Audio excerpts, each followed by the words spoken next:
The endless stretch of Nevada asphalt finally broke me. Mile after mile of shimmering heat and the same scorched earth, until the sun bled out across the horizon, painting the desert in shades of bruised purple and orange. That's when I saw it, a single flickering neon sign that read Oasis Motel. The O and the T were dead, so it just said Oasis Motel. Close enough. The place looked like it was built in the 50s and hadn't seen a paint job since. A long, single-story building with peeling paint, a gravel lot full of potholes, and an eerie silence that swallowed the hum of my car's engine the moment I turned it off. The lobby smelled of stale cigarette smoke and pine sol. An old woman with a face like a dried-up riverbed sat behind the counter, staring at a tiny, fuzzy television. She didn't even look up when the bell on the door announced my arrival. "Need a room?" she rasped, her voice like gravel. I nodded. Just for the night, she slid a tarnished brass key across the counter. "Room 7, no paperwork, no questions. Just cash up front." It felt easy. Too easy. Room 7 was exactly what you'd expect. The floral bedspread was faded, the brown carpet had questionable stains, and the air was thick with the ghost of 1,000 previous occupants. But it had a bed and a shower, and right then, that was all I cared about. I tossed my duffel bag on the floor, kicked off my dusty boots, and collapsed onto the lumpy mattress. The springs groaned in protest. I was exhausted, the kind of tired that seeps into your bones. Sleep came fast, a heavy, dreamless blackout. I woke up hours later, disoriented.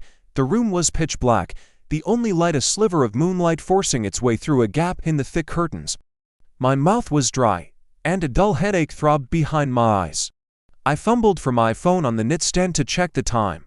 It was just after 3 a.m. As I reached for it, my hand brushed against something cold and metallic.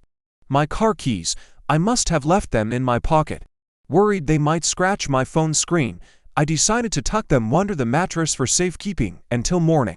It was a stupid, sleepy thought, but it would change everything. I sat up, the old bed groaning again. I grabbed the edge of the thin, lumpy mattress and lifted. It was surprisingly light. Underneath, instead of a standard box spring, there was just a solid slab of dark, stained wood, a simple platform bed frame. My fingers fumbled in the dark, searching for a spot to wedge the keys. That's when I felt it. Carved into the wood, letters, deep grooves that felt rough against my fingertips. Curiosity got the better of me. I grabbed my phone and turned on the flashlight, the sudden beam of light making me squint. I pointed it at the wood panel beneath the mattress, and my heart stopped. Carved into the wood, in messy, jagged letters, was a name. My name. My full name. Thomas Michael Sterling. It couldn't be. I stared, my breath catching in my throat. This had to be a joke, a coincidence. Maybe there was another Thomas Michael Sterling who stayed here, but the carving, it looked old. The wood inside the letters was darker than the surface, and the edges were worn smooth, as if they'd been there for decades. And then I saw the stains, dark, reddish-brown splatters surrounding the name, soaked deep into the grain of the wood. They looked disturbingly like old, dry blood. A cold dread, colder than the desert night, washed over me. I let the mattress fall back into place with a thud.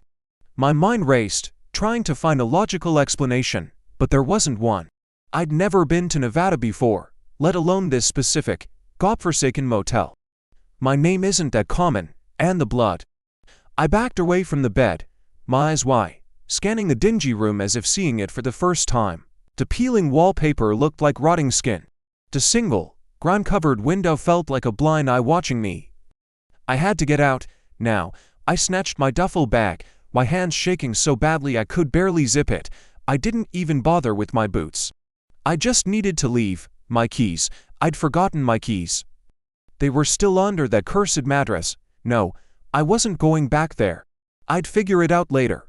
I just had to get to my car. As my hand reached for the doorknob, a loud crackle of static filled the room. I spun around. The old television set in the corner, the one I hadn't even bothered to check if it worked, had flickered to life. The screen glowed with a grainy, black and white image. It took me a second to realize what I was looking at. It was security footage. The camera angle was from high up in the corner of the room, pointing down at the bed. My bed, and on the bed, someone was sleeping. It was me. I watched, paralyzed, as the black and white version of me slept soundly. The time stamped in the corner of the screen read to 47 a.m. Just before I woke up, the footage was live. Or, not live, it was a recording. A recording from earlier tonight, but who was filming, and why? My gaze darted up to the corner of the room where the camera would be.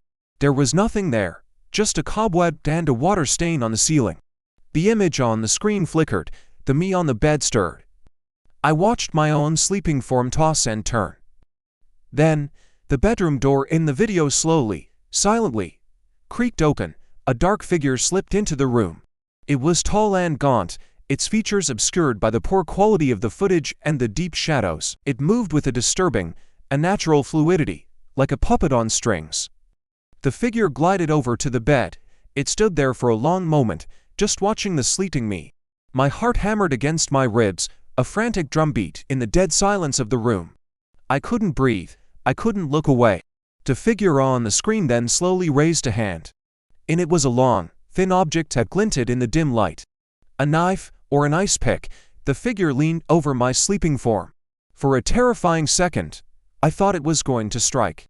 But it didn't. It just stood there, posed, the weapon held high. Then, with a chilling slowness, it turned its head and looked directly into the camera. Directly at me. Even through the grainy static, I could feel its gaze. A hollow, soulless stare that seemed to see right through the screen, right through time, and into my very soul. A wide, lipless grin spread across its shadowy face, and then the TV went black. A scream tore from my throat, but it came out as a choked, strangled gasp. I stumbled backward, crashing into the flimsy nightstand and sending the lamp clattering to the floor. The sound was deafening in the silence. I scrambled for the door, my fingers fumbling with the lock. It wouldn't turn. It was jammed, or locked from the outside. I rattled it, throwing my shoulder against the wood, but it was solid, trapped. Panic gave way to pure, primal terror. I looked back at the bed. The bed where I had slept, the bed where that thing had stood over me, and the name, my name, carved into the wood like a tombstone. It wasn't a coincidence, it was a prophecy, or a tradition. How many other names were under that mattress? How many other travelers had checked into room 7 and never checked out? The old woman at the front desk. Her dead eyes, her lack of interest, she knew. She had to know. She'd given me the key, she'd sent me here. A faint scratching sound started at the door. Slow, deliberate, scrape, scrape, scrape, like a fingernail, or something sharp, being dragged across the wood. My blood ran cold. It was outside. That thing from the video was outside my door. The grin on its face flashed in my mind. It wasn't just watching a recording. It was showing me what it had done, what it was about to do again. The scratching stopped. Silence, a heavy, pregnant silence that was somehow worse than the nose. I held my breath, listening. And then I heard it, a soft, metallic click. From the other side of the room, I spun around. The key. The brass key for room 7. It was sitting on the dresser, right where the old woman had put it when she gave it to me. But I hadn't put it there. I had left it in the lock on the inside. Slowly, as if moved by an unseen hand, the key began to turn in the lock. Click, click, click, unlocking the door. From the inside, but I was the only one in here. A low, guttural chuckle echoed through the room, seeming to come from all around me at once. It wasn't outside the door anymore. It was in here with me. The television flickered back on. The screen showed the same empty room, but the timestamp was current. It was a live feed. And in the corner of the screen, standing in the shadows just beside the wardrobe, was a tall, gaunt figure. It slowly lifted a hand and gave a little wave. Its grin was wider this time. I looked from the television screen to the corner of the real room. The shadow was there. It was real. And it was moving towards me.